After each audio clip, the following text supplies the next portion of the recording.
what you said, as well as the game itself? No.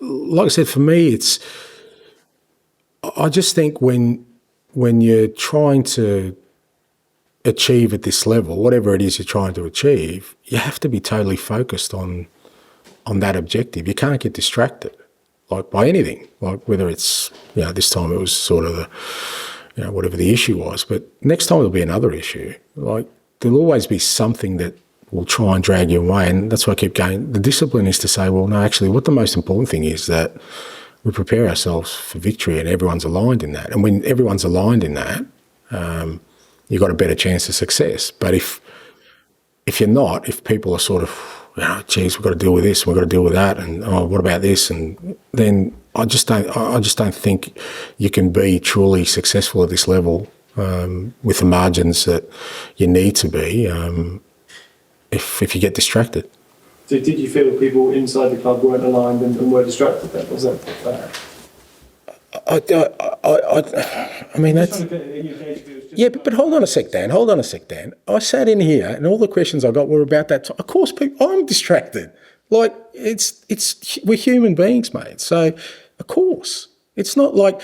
But do you want me to say there's a culprit in there that caused everything the other? That doesn't happen, mate. It's not how it works. All I'm saying is that there's always going to be issues, and how you deal with them and how we deal with them as a football club is going to be important, and until you go through these experiences. So, okay, you want a culprit? It's me, because I didn't take it seriously. That's what I think happened. I just didn't really understand what was going on. I just didn't think that was the case. If I had my time again, yes, I would do things differently. I would address the media differently the day before. I probably would address people in the club, because they're looking for me for direction. So if you want to head on a stick, it's my ugly mug, mate. So there you go. Thanks. Darren? And I'm sitting here listening to you. I can't help feeling, and I can be straight, I can't help feeling you're being incredibly hard on yourself. You've worked up in Scotland. Right. You've worked in, you've done Celtic Rangers. You know what a rivalry feels like. Yeah. You've worked in Australia. You've been straight talking. I've seen some of your interviews out there. I just can't help feeling. I mean, people say you don't get it, and you get it, don't you? I do, mate. And you know what? I had, when I started at Celtic, it was the same sort of discussion around. Everything was framed around, because don't forget, when I took over, Rangers had won it the year before, and Celtic hadn't won anything, which is quite extraordinary for that football club. Like, they'd gone from trebles to not one trophy. And when I first got there was a lot of talk, not some internal as well, but a lot of it was about what Rangers were doing. And I was pretty consistent, and it would be on public record as saying, we've got to worry about ourselves. Don't worry about anyone else. You be the best you can be. And I actually, I've said a number of times, you run your own race, and when you get to the finish line, have a look around and see where you finished. Don't worry about what the person next to you is doing. And I've always been consistent with that. And I was up there. I thought it was really important up there, because I felt like there was too much of an obsession with what was happening at Rangers at the time, because they were ahead, that we were never going to catch them if that's what we were always obsessed about, because you can't control that. You can't control what another club does. You want to stop another club winning a trophy? Win it yourself. Like, that's the answer. It's not about...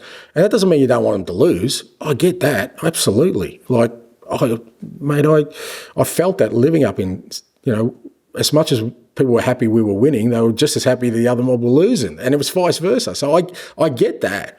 But the notion of not wanting to win for any reason... I can't understand it. It doesn't. So I don't think it's. Look, I don't think it's a healthy way. Not healthy. Healthy is one word. I don't think it's the right mentality to have if you want to be successful. If you want to be successful, you just worry about yourself. The best just worry about themselves. Be the best I can be. If that's short, then I'll get up next time and go that extra bit. Hate my rivals, want them to lose, but all I'm concerned about is myself. But I didn't hear anyone say that last week. All I heard was that it's okay to feel that way, and it's that it's understandable. So part of me thinks I am kind of on the outer on this subject, and I did get it wrong. But I won't change. Like I said, I'm fully respectful of that view, but I'm firmly on the other side of, I just think you worry about yourself. Have you felt it necessary to maybe sit down with some people and say, look, this never happens again. It's done. It's gone. Never again. I'm going to change this thing differently. No, I can't do that. But what I'm hoping I can do is, like I did at Celtic, is, provide a platform where the fans get what they want. And if I can give the fans what they really want, because as much as they may say, well, they're ecstatic if their greatest rival doesn't win something, what they really want is success. That's what it boils down to. So if I can give them success, then maybe I can sort of drive that message a little bit better. You look at Sunday's game and Sunday as a day, as what might have been. I mean, because Villa got to go to a very difficult place, 5 wins from their last 6 for Palace. You go to Sheffield United, already relegated. Obviously, you respect the game, but they've conceded over 100 goals this season. Yeah. Look, as I said, I just felt it would have been disingenuous for me to say that we were in a good place when we've lost 5 of our last 6 games. It wasn't just about the other night. We knew we had some big tests coming, and we fell well short in these last 5 out of 6 games. And I don't think we earned the right to finish above where we are right now. So it wasn't just about the other night. So now I could spin it a different way for sure and say, look, we finished 8th last year. We didn't have Europe this year. We'll be in Europe next year. We brought some pretty good footballers to the club. Some young, exciting talent. We're definitely playing different football, closer, I think, to what the expectations were when they appointed me. But that's not a good starting point for us, I don't think, to improve. The good starting point is to say, yeah, we've made some progress, but we've still got some way to go, and we need to address these things. And it wasn't just the other night. Like I said, this last period has shown me that if we want to compete against the best, the margins are small, but they're probably the hardest to kind of close. Just the last one from me, unrelated to all of this. It's Jurgen's last day. Everyone obviously is giving him a few words to send him off. What would your message be? Yeah, look, you always look for people who make an impact, and it's not always just about the trophies, and he's got some pretty significant trophies. I think for all of us, what we look for is that when it's all done and dusted, like I said, we've made an impact, that people remember us. He'll always be remembered as one of the most famous football clubs in the world. And it wasn't easy, because when you take over a club that hasn't had success for a while after tasting a lot of success, that's a hard shift. And he's put in a hard shift, and, I think...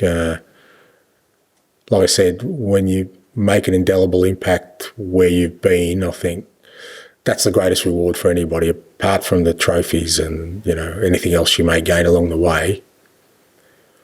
He made people's lives better. No, nothing greater than that. Tom?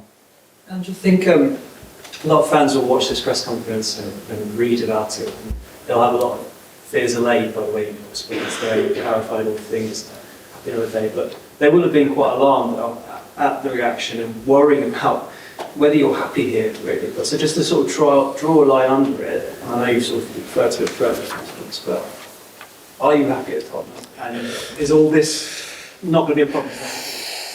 I mean, we've lost 5 out of 6 games. Like, I'm not going to come in here and be happy. Look, I'm hoping that you guys, after sort of a year with me, have understood that I am who I am. I can't hide who I am and what I believe. And if I'm not happy about something, I'm going to say I'm not happy. We lost 5 out of 6 games. I'm gutted. I'm not going to walk into a press conference and try and paint a rosy picture, especially on the back of the preceding 24 hours where I felt that, like I said, it was the most unenjoyable experience I've had on a touchline in my whole career. That's 26 years of football, where I'm sitting on the sideline not really enjoying the battle of against one of the best. You know, I could have sent in Chris Davies, mate, and probably, like I said, everyone's fears would be allayed and everything would be great, but at least people know how I feel. But am I up for the fight? Absolutely, mate. I love it. You know, this is why I've come here, and this ain't the last fight I'm going to have for sure. Because I'll be honest with you, the biggest fight I'll have at this football club is when we get close to success. That'll be the biggest one. The game of the weekend, you need one more point to make sure you're staying fit. I know we've had many press conferences this season where the debate about Champions League and what's the results. Do you want me to park the bus and get a 0-0? How important is it to, because obviously if Man United won the FA Cup final, if you drop down to sixth and Chelsea won above you in the Conference League, does this matter? Yeah, it does matter because, again, I think it's been misconstrued that somehow people think I didn't care about Champions League. All I kept saying was, of course, I want to finish as high as possible, but it wasn't going to disguise the work we had needed to do. And it's the same on the weekend. I want us to win. You know, I don't want to, like I said, we've got some, you know, we haven't had some great results and our performances have fluctuated. So we need a strong performance. We need a win. And, you know, that'll get us fifth spot, and we kind of know where we're finished and we know what competition we're in next year, and I think that's important. But again, that doesn't change anything in terms of how I feel about all the work we need to do. But yeah, it is important we win, absolutely. Coming off the back of our recent form, we need to go out there and again, I don't want to also overlook the fact that we played awfully well the other night. If we play that well on the weekend, I reckon we've got a good chance for a result. Just finally, you're obviously off to Australia after that. We've spoken about it before, and the fixture for us was revealed. You know, your thoughts on it. Kieran Trippier yesterday, after the Newcastle game, was pretty blunt about his feelings about it, specifically ahead of the Euros. Like, it's not Benidorm, it's not round the corner, and it's not ideal. It's not what? It's not Benidorm. It's not What's that? Yeah. Oh, sorry. Okay. You love it. Don't go. You love it. Okay. All right. Done. If you like it, I'm not going. Okay. If I can remember my train of thought. Yeah. So basically, it's not around the corner. It's a bit of a way, not ideal. Yeah. European Championships. Would you understand? Have you got any players that have had any concerns, and would you understand it? No, look, we discussed that earlier, and I think our situation is probably a little bit different from Newcastle because like they've had a European season, Champions League. It's been a big season. We haven't, and it's no secret. Part of this is yes, exposure, but also revenue for us. And I'm pretty certain, and I certainly wouldn't have allowed it to happen if we were in Europe this year and had a bigger game schedule. I probably would have said no to it, and I don't think the club would have expected us to go. So, you know, if we're in Europe next year, I don't think you'll be seeing this happen. I don't think it's ideal, but I think each situation is unique. And for us, on the back of our season, I think to play one more game 2 days after the end of the season, I think is,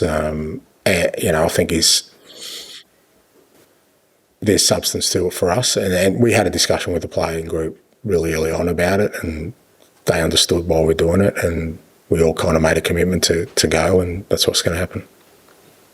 Any final ones?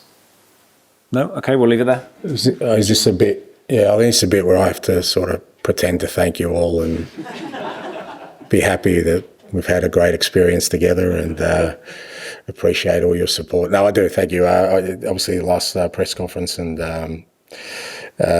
just thank everyone for, being present and making sure that I'm accountable all the time and hopefully you'll get a sort of a better insight into me and you enjoyed some of it like I did. Thank you. Thanks, guys.